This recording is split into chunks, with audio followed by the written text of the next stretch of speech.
What could you do to improve yourself? The first question might be, why should you even bother improving yourself? So you don't suffer any more stupidly than you have to. And maybe so others don't have to either. There's a real injunction at the bottom of it. It's not some casual self-help doctrine. It's that if you don't organize yourself properly, you'll pay for it, and in a big way, and so will the people around you.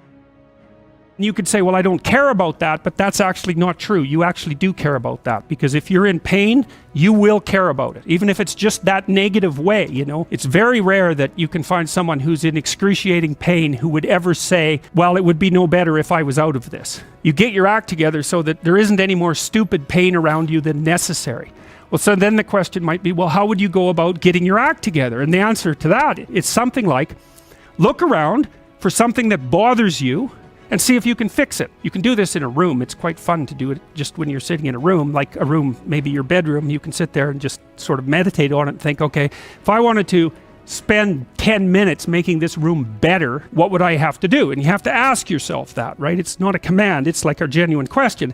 And things will pop out in the room that you know, like there's a stack of papers over there that's kind of bugging you, and you know that maybe little order there would be a good thing, and there's some rubbish behind your computer monitor that you haven't attended to for like 6 months, and the room would be slightly better if it was a little less dusty and the cables weren't all tangled up the same way. And well, if you were coming to see me for psychotherapy, this easiest thing for us to do first would just be to get you to organize your room. You think, well, is that psychotherapy?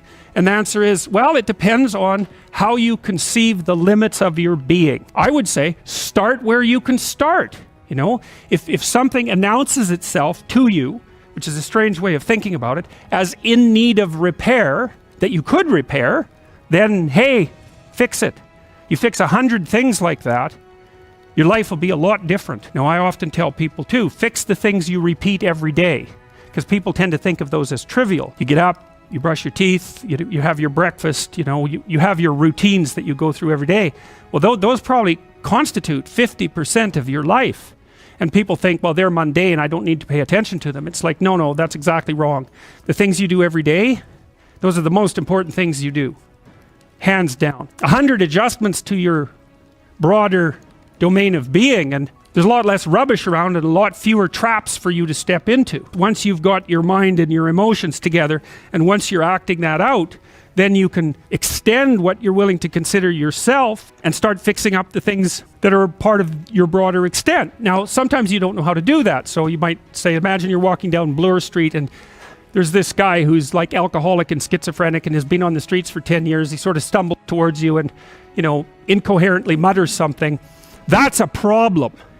And it would be good if you could fix it, but you haven't got a clue about how to fix that. You just walk around that and go find something that you could fix, because if you muck about in that, not only is it unlikely that you'll help that person, it's very likely that you'll get hurt yourself. You know, just because while you're experiencing things announce themselves as in need of repair doesn't mean that it's you right then and there that should repair them. You have to have some humility. You know, you don't walk up to a helicopter that isn't working and just start tinkering away with it. You have to stay within your domain of competence. But most of the time, if people look at their lives, it's a very interesting thing to do. I like the idea of the room, because you can do that at the drop of a hat. You know, you go back to where you live and sit down and think, okay, I'm going to make this place better for half an hour. What should I do? You have to ask, and things will just pop up like mad. And it's partly because your mind is a very strange thing. As soon as you give it a name, a genuine aim, it'll reconfigure the world in keeping with that aim. That's actually how you see to begin with. And so if you set it a task, especially, you have to be genuine about it, which is why you have to bring your thoughts and emotions together, and then you have to get them in your body so you're acting consistently. You have to be genuine about the aim, but once you aim, the world will reconfigure itself around that aim, which is very strange. Be careful what you aim at, right? What you aim at determines the way the world manifests itself to you. And so if the world is manifesting itself in a very negative way, one thing to ask is, are you aiming at the right thing? Now, you know, I'm not trying to reduce everybody's problems to an improper aim. People get cut off at the knees for all sorts of reasons. You know, they get sick, they have accidents. There's a random element to being, that's for sure. You want to bind it with the fact that random things do happen to people, but it's still a great thing to ask.